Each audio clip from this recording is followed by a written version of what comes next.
जी, बिस्मिल्लाहिर्रहमानिर्रहीम। अस्सलाम वालेकुम। मैं हूँ बिलाल अहमद। उम्मीद है आप सब खैरियत से होंगे। एक जानिब बरतानिया में बानी एमकेएम अल्ताफ़ हुसैन के ख़िलाफ़ प्रॉपर्टीज़ छीनने का जो केस दायर किया गया है, एमकेएम पाकिस्तान या बहादराबाद जिसे कहा जाता है उसकी जानिब से, तो एमकेएम पाकिस्तान या बहादराबाद की परेशानी बढ़ रही है, क्योंकि ज़ाहिर है कि जो वो हल्का जो कि कौम परस्ती पे बिलीव करता है या voters supporter MQM Pakistan Bahadurabad का, वो इसको अच्छा नहीं देख रहा।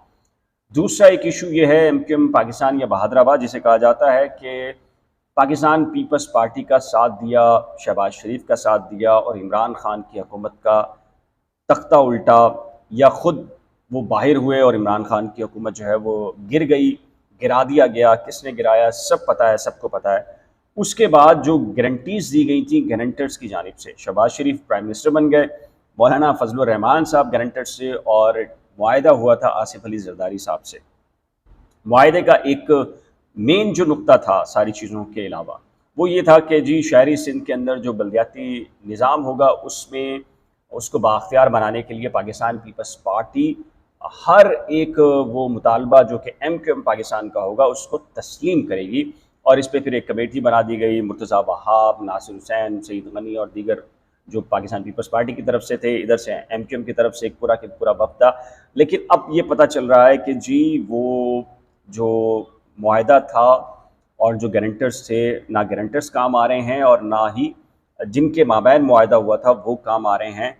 कल एक ख़बर चली और अब से चंद लम्हात पहले खुर्रम शेर ज़मान का एक बयान चल रहा था टीवी चैनल के ऊपर, और मेरी नज़र से गुजरा और मुझे लगता है कि वो हकीकत पर मबनी एक बयान है। वो बयान क्या है मैं आपको बताता हूँ।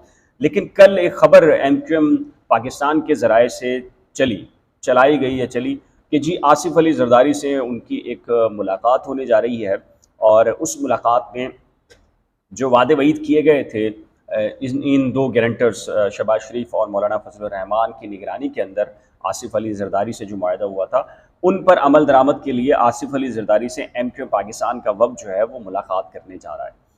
अगर एमकेएम पाकिस्तान के हवाले से ज़राए से खबर चल रही है तो मैं आपको ये बता दूं, तो इसका मतलब ये होता है कि एमकेएम पाकिस्तान के किसी अहम तरीन शख्सियत ने अपने ज़ाहिर है कि सोर्सेज से ये कहा कि जी इस खबर को चलाया जाए, ताकि पाकिस्तान पीपल्स पार्टी पर ये एक प्रेशर डेवलप हो जाए मुलाकात से पहले कि जी एमकेएम पाकिस्तान के ये तहफ़्फ़ुज़ात थे और एमकेएम पाकिस्तान ये चाहती है। और ख़बरें चलने का मतलब ये होता है कि पहले से माहौल बना दिया जाए कि जी एमकेएम आ रही है और एमकेएम के वफ़द की मुलाकात है, तो आपने तैयारी कर लें और ये देख लें कि अगर ये मुतालबात पूरे ना हुए तो हमारा आइंदा का जो भी प्लान हो सकता है वो क्या हो सकता है।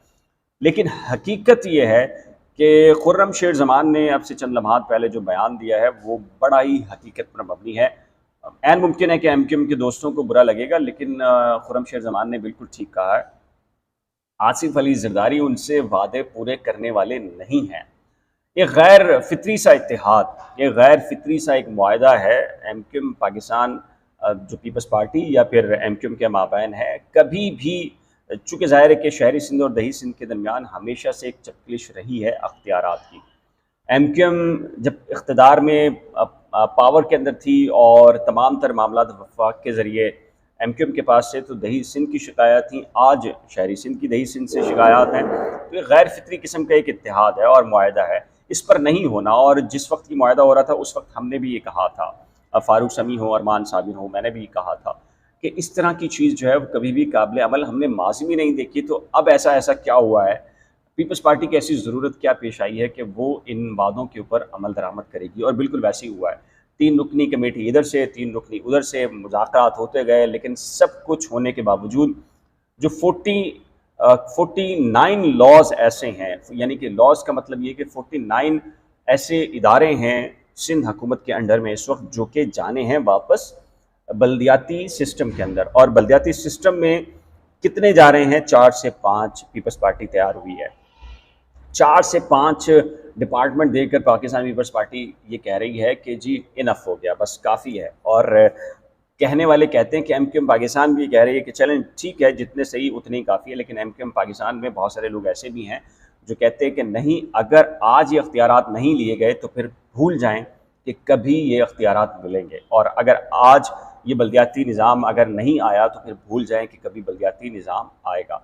तो ये बड़ी ही खासी दो तरफा एमक्यूएम के लिए प्रॉब्लम है। एक तरफ जो एमक्यूएम का वोटर है, सपोर्टर है या कराची का रहने वाला है, वो पाकिस्तान पीपल्स पार्टी के साथ इत्तेहाद, इल्हाक या मुआहदा जो भी उसको कह लीजिए, टर्म्स एंड कंडीशन कह लीजिए, उसको अच्छा तसव्वुर नहीं कर रहा और ना माजी में उसने कभी उसको अच्छा तसव्वुर किया है। दूसरा एक प्रॉब्लम यह आ गया है कि जो बानी एमक्यूएम के खिलाफ जो लंदन में केस है, 7 प्रॉपर्टीज़ हैं, कीमती पोश तरीन इलाकों में हैं, 3.25 अरब रुपए की हैं, 12 मिलियन पाउंड की वो रकम बन चुकी है बरतानवी पाउंड की। तो उसमें जो केस है डॉक्टर फारूक सत्तार और वसीम अख्तर के बारे में अब ये आ गया है कि वो गवाही देने जा रहे हैं। तो अब ये, और कराची के अंदर चॉकिंग भी हो रही है, वॉल चॉकिंग भी, बैनर्स भी। तो इस सारी फिजा के अंदर जो डैमेज हुई है वो पाकिस्तान पीपल्स पार्टी तो नहीं हुई, एमक्यूएम लंदन के हवाले से भी जितना डैमेज शायद वो माजी में हो चुके, उससे ज़्यादा वो डैमेज क्या हो सकते हैं। लेकिन अभी जो नुकसान उठाना पड़ा है वो एमक्यूएम पाकिस्तान की क़यादत को, इसीलिए जो आसिफ अली जरदारी से मुलाकात और उससे पहले खबरों को चलाना या चलवाना, इसका मतलब यही है कि एक नफसियाती दबाव फील कर रही है एमक्यूएम पाकिस्तान की क़यादत कि वो इस पूरे इशू से कैसे बाहर आ सकते हैं। जाहिर है कि जो अमीनुल हक हैं उन्होंने अपनी मिनिस्ट्री में तो डिलीवर किया है और बहुत कुछ प्रोजेक्ट ना सिर्फ पाकिस्तान बल्कि कराची के अंदर आईटी पार्क अभी खुला है, सैकड़ों नहीं हज़ारों कराची के नौजवानों को नौकरियां मिलेंगी। इसके अलावा अमीनुल हक कराची के अंदर जो आईटी से मुतालिक बहुत सारे मंसूबे लेकर आए हैं, लेकिन ओवरऑल अगर बात की जाए, कराची की सड़कें हैं, इंफ्रास्ट्रक्चर है, रोड है, बिजली के इशूज़ हैं, पानी के इशूज़ हैं, इन तमाम तर इशूज़ के ऊपर, ओवरऑल जो इशूज़ हैं उसके ऊपर एमक्यूएम पाकिस्तान, जो कराची के शहरी हैं, वो ये कहते हैं कि डिलीवर अब तक नहीं कर सकी है। यही वजह है कि ये नफसियाती तौर के ऊपर दबाव एमक्यूएम पाकिस्तान फील कर रही है। दूसरी तरफ जो बानी एमक्यूएम का केस है उसमें कहा जा रहा है कि 1 से 1.5 हफ्ता इनफ होगा। स्टे ऑर्डर है, पीटर नॉक्स जो है वो डिप्टी हाई कोर्ट लंदन के जज हैं, उन्होंने ये स्टे ऑर्डर अक्टूबर 2020 में जारी किया था। साथ की साथ प्रॉपर्टीज़ को जो रह रहा है वो रह सकता है, लेकिन उसको आगे सेल आउट नहीं कर सकता। अब एमक्यूएम पाकिस्तान ये कहती है कि जी ये उनकी मलकियत है, लेकिन बानी एमक्यूएम के जो आप कह लीजिए कि वकला हैं, लीगल टीम है, वो ये कहते हैं कि ये प्रॉपर्टीज़ एमक्यूएम के बनने से पहले ली गई थी। अब तारिक मीर और जो दीगर और एमक्यूएम की जो क़यादत है वहाँ पर वो भी ज़ाहिर है कि अब एमक्यूएम पाकिस्तान के साथ खड़ी नज़र आती है। तो ऐसी सूरत हाल के अंदर बहुत ही एक ऐसी सूरत हाल पैदा हो गई है कि जो अब तय करेगी कि बानी एमक्यूएम का फ्यूचर अगले चंद दिनों के अंदर क्या होगा, और क्या बानी एमक्यूएम की जो लीगल टीम है या सपोर्टर्स हैं, अगर उनको उनके घर से निकाल दिया जाता है तो फिर ऑल्टरनेट क्या है। इस सिलसिले के अंदर भी मुतज़ाद किस्म की चीज़ें आ रही हैं। जैसी कुछ चीज़ कन्फर्म होगी तो इंशाल्लाह आपके सामने तमाम तर तफसीलात रखेंगे।